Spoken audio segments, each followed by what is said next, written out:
Well, now, as well as the police inquiry into Savile's victims, of course, the BBC has ordered two of its own, one into the culture of the corporation when the DJ was around, and the other into the shelving of the Newsnight report shortly after his death, into the abuse allegations. Well, earlier, I went to the BBC Trust to speak to its chairman, Chris Patton.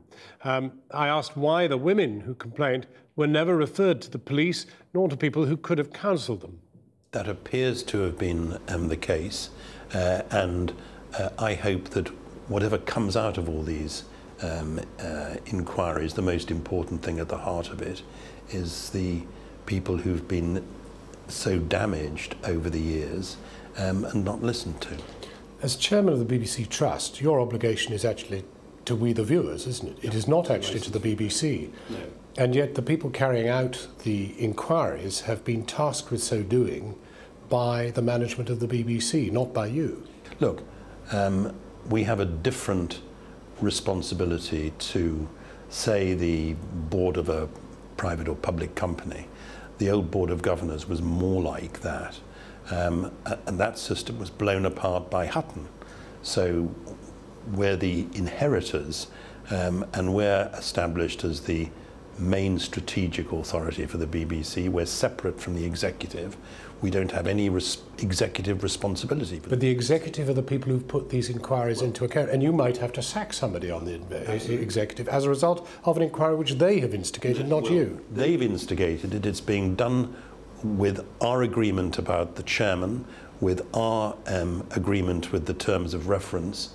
The report will go to the senior independent director of the BBC, and that will come directly to us, and we will then take delivery of it and have to make the decisions on the basis of it which are required as we take, I hope, the BBC forward. The reports are independent, independently pursued. They're not some BBC cover-up.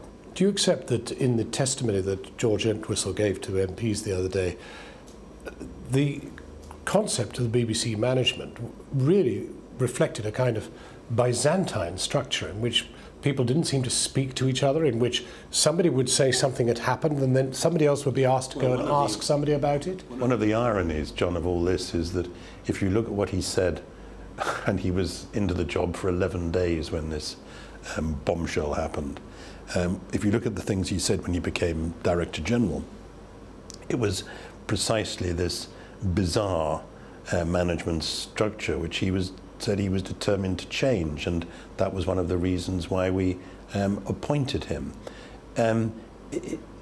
People operate too much in silos, sometimes for allegedly good reasons, so that editorial decisions are supposed to be kept separate from decisions made by channel controllers or by heads of radio or television. But at the core of the BBC, there hasn't been, I think, a sufficiently coherent management structure, and undoubtedly the way in which overall news and current affairs are looked after at the end of the day is something that I'm sure we'll have to consider. You're not unused to political maelstrom and political torment. How does this rate?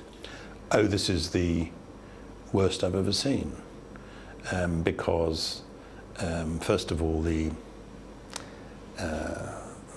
inherent wickedness at the heart of all this is so appalling.